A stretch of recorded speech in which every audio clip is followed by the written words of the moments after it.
Wa qala, dan Nabi SAW bersabda, apabila engkau bersujud, famakkin bisujudik, maka tetapkan yakni dahimu dengan sujudmu itu. Fa idza rafa'ta, apabila engkau mengangkat yakni kepala daripada sujud, faq'ud ala fakhidikal yusra, maka engkau duduklah di atas pahamu yang kiri. Dengan sanadnya Imam Abu Dawud meriwayatkan daripada Rifa'ah bin Rafi' daripada Nabi SAW tentang kisah ini.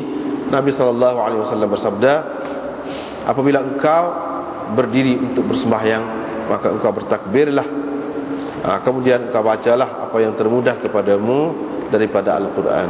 Dan di dalam hadis ini Nabi SAW bersabda, fa idza jalasta fi wasatis salah, apabila engkau duduk di tengah sembahyang itu, maka engkau duduklah dengan tetap.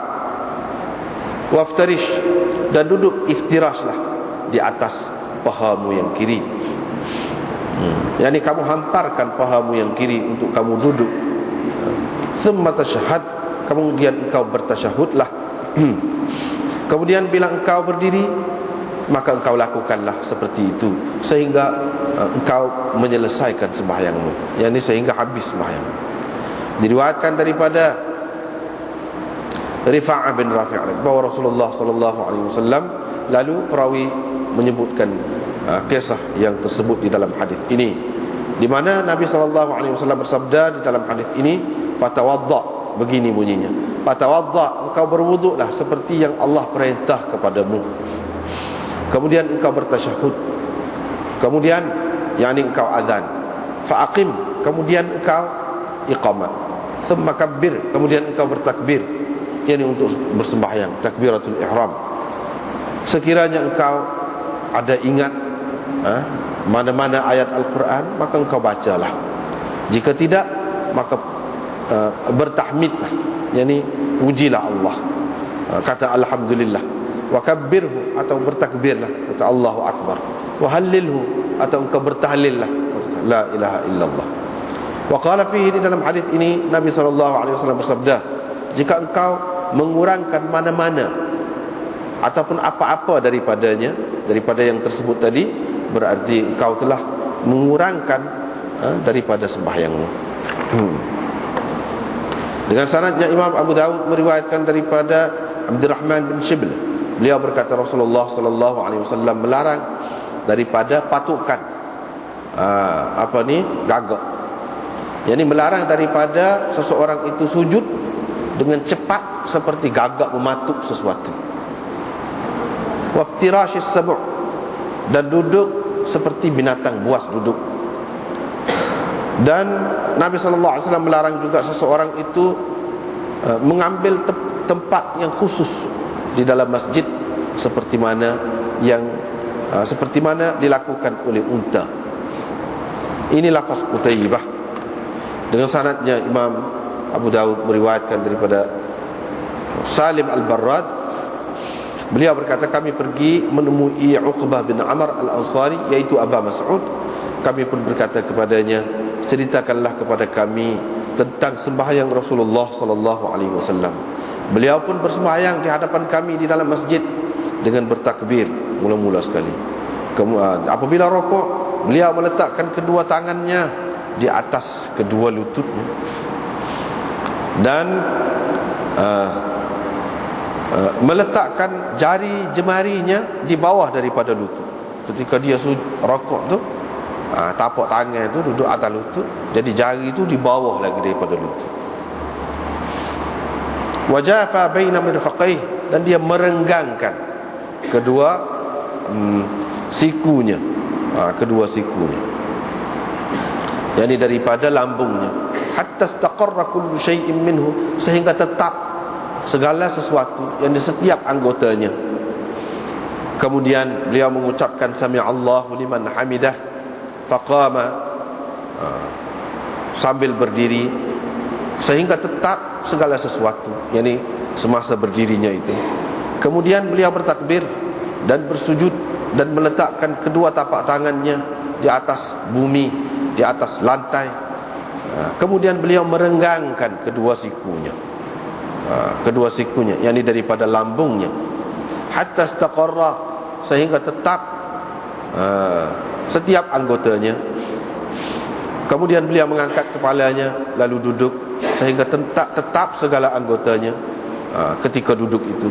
Fa fa'ala mithla dzalika aidan, begitulah beliau lakukan, begitu juga beliau lakukan pada rakaat-rakaat yang lain. Kemudian beliau bersembahyang 4 rakaat seperti rakaat ini. Kemudian beliau bersembahyang 4 rakaat seperti rakaat ini. Yani beliau melakukan seperti yang tersebut sebelum ni. Itulah dalam bab ni.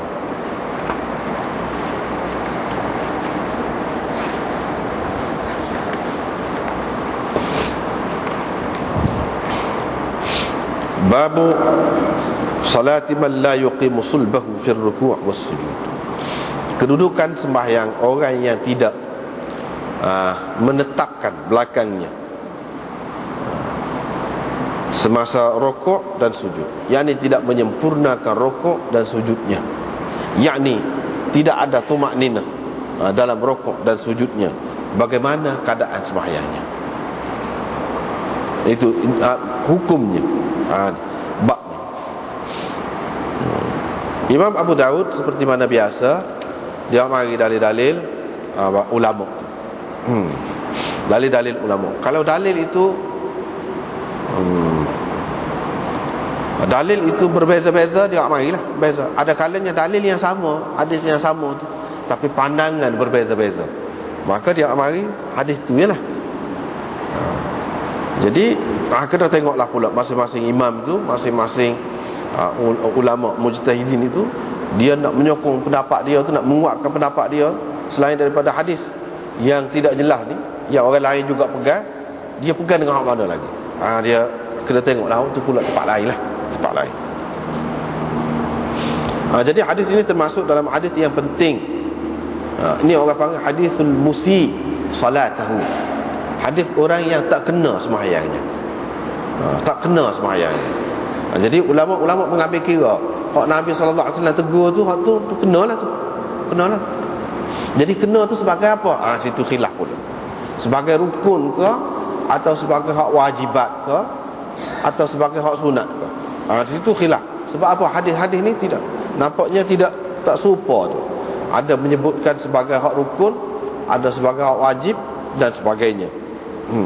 Ada sebut macam-macam. Walau bagaimanapun hadis ini di antara hadis yang penting dalam bab sembahyang ni. Hadis Rifa'ah bin Rafi'. Hadis Rifa'ah ataupun Khallad. Hadis Khallad. Ni hadis Rifa'ah yang meriwayatkan. Sebenarnya yang orang tu yang melakukan beberapa kali sembahyang tu Khallad namanya, Khallad.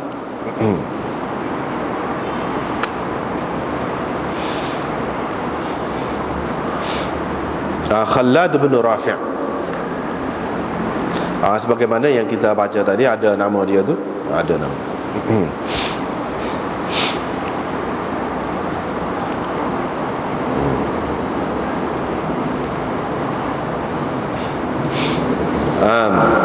Hadis ini menjadi asas kepada orang-orang yang mengatakan i'tidal itu ataupun tumakninah itu sebagai satu rukun dalam sembahyang.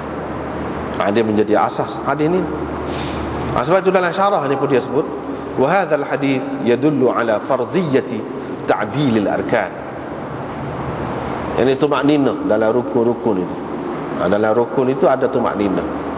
Misalnya dalam i'tidal, dalam rukuk ada tumakninah. Ini hadisnya. Alasan orang yang kata wajib tu, orang yang kata rukun tu mana? Inilah hadis ni.